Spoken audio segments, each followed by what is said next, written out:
اخلاق و کردار تو پورا قرآن آپ کا تھا، لیکن میں آپ کو یہ بتاتا ہوں جو امتیازی آپ کی جو کیفیت اور آپ کی شان تھی، وہ اپنے دشمنوں کو معاف کیا کرتا۔ دشمن کیسا بھی ہو، کتنا بھی بڑا دشمن ہو، جب آپ کو یہ پتا چلتا کہ صاحب یہ آپ کا وہ دشمن ہے جس نے آپ کو زہر ڈالا، آپ کی زندگی سے کھیلنا چاہتا تھا، لیکن اللہ تبارک و تعالیٰ نے آپ کو بچا لیا۔ کون ہے وہ دشمن؟ معلوم کیا گیا کہ ایک یہودی عورت ہے اور یہودی 2 آدمی۔ جب آپ کے سامنے پیش کیا گیا تو آپ نے بدلہ نہیں لیا تھا، بلکہ آپ نے معاف کر دیا۔ اللہ کے رسول صلی اللہ علیہ وسلم کا ایک امتیازی معاملہ یہ رہا، بڑے سے بڑا بھی دشمن اگر ہے تو آپ نے اس کو معاف کیا اور اپنے گلے سے لگایا۔ زندگی سے کھیلنے والے کے ساتھ یہ معاملہ۔ دوستو، اللہ کے رسول صلی اللہ علیہ وسلم کے چچا، سب سے چہیتے چچا حضرت امیر حمزہ اللہ کے رسول صلی اللہ علیہ وسلم سے عمر میں 2 سال کے بڑے تھے، لیکن بچپنے میں کھیلے تھے وہ اللہ کے رسول صلی اللہ علیہ وسلم کے ساتھ میں، بہت محبت کرتے تھے، اتنی محبت کرتے تھے اللہ کے رسول اپنے چچا سے، اتنی محبت کرتے تھے کہ جب چچا شہید ہو گئے میدان بدر کے اندر، میدان احد کے اندر، جب چچا شہید ہو گئے احد کے میدان میں، تو اللہ کے رسول صلی اللہ علیہ وسلم نے فرمایا میرے چچا جان دنیا سے چلے گئے، اور میں چونکہ جنت البقیع میں سب سے پہلے اٹھنے والوں میں اٹھوں گا، اور میں نے اپنے چچا کے بارے میں یہ فیصلہ کیا ہے کہ میرے چچا کو جنت البقیع میں دفنایا جائے گا، اور میرے چچا کو میں وہاں رکھوں گا، میرے ساتھ میرے چچا اٹھیں گے۔ محبت کی بات۔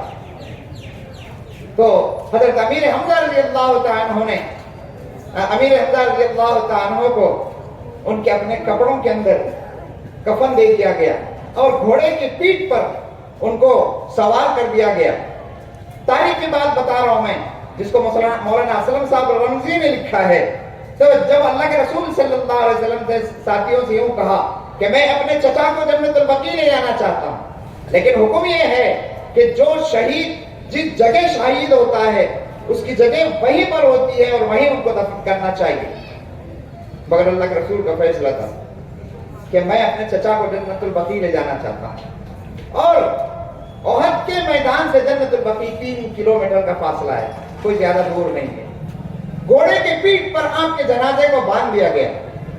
مولانا اسلم صاحب رمزی نے اپنے 26 رسالوں کے اندر اس کو بیان کیا ہے، یوں بتایا ہے کہ جب اللہ کے رسول صلی اللہ علیہ وسلم نے سب سے اجازت دے دی، کیوں بھائی سب تیار ہیں نا، کیونکہ 70 اس میں شہید لوگ تھے، جس میں حضرت امیر حمزہ رضی اللہ تعالیٰ عنہ بھی شہید میں تھے، تو ان سے سب سے اجازت لی، یوں کہا کہ آپ لوگ تو یہیں ماشاءاللہ آرام کریں گے، آپ کو یہیں دفن کیا جائے گا، لیکن میں اپنے چچا کو لے جا رہا ہوں۔ تو جتنے صحابہ تھے وہاں موجود، انہوں نے کہا کہ جی حضرت آپ کا فیصلہ ہے، آپ لے جائیے، کیا بات ہے، ہم سب کی طرف سے اجازت ہے، شہیدوں کو یہاں دفنا دیا جائے گا اور امیر حمزہ وہاں ان کو دفنایا جائے گا، چلو ٹھیک ہے۔ جب اللہ کے رسول صلی اللہ علیہ وسلم نے گھوڑے کو مدینے کی طرف رخ کر کے جیسے ہی ہٹایا، ایک آواز آئی، آواز آئی۔ حضرت اسلم صاحب رمزی نے لکھا ہے اس آواز کی طرف اللہ کے رسول بھی متوجہ ہو گئے اور بھی لوگ متوجہ ہو گئے۔ آپ نے پوچھا کہ کئی کی آواز ہے، تو آپ سے احد نے بات کیا، اور ایک بہت بڑا پہاڑ ہے، بہت بڑا پہاڑ ہے۔ احد نے یہ بات کیا کہ حضرت آپ اپنے چچا سے جتنی محبت کرتے ہیں، ارے ہم بھی تو اتنی محبت کرتے ہیں، اگر آپ اپنے چچا کو جنت البقیع لے جانا چاہتے ہیں تو ہم بھی جنت البقیع آ جائیں گے۔ وہ پہاڑ کے سرکنے کی آواز تھی، جو دوستو تقریباً 15 فٹ وہ پہاڑ سرکا ہوا ہے۔ جہاں سے سرکا ہے میرے کو وہاں جا کر دیکھنے کے اتفاق، میری عادت ہے چھوٹی چھوٹی چیزوں کو میں دیکھ لیتا ہوں کہ اپنے کمپیوٹر میں فٹ کرنے میں مزہ آ جاتا ہے۔ اللہ کے رسول صلی اللہ علیہ وسلم نے احد سے یوں کہا کہ تم یہیں ٹھہر جاؤ، ہم نہیں لے جائیں گے اپنے چچا کو، اور یہیں ان کو دفن کیا جائے گا۔ لیکن آپ اس فکر میں تھے کہ میرے چچا شیر خدا، ارے دن میں شیر کا شکار کرنے والا بندہ، اس کو کس نے شہید کیا؟ اس نے کس نے اس کو مارا؟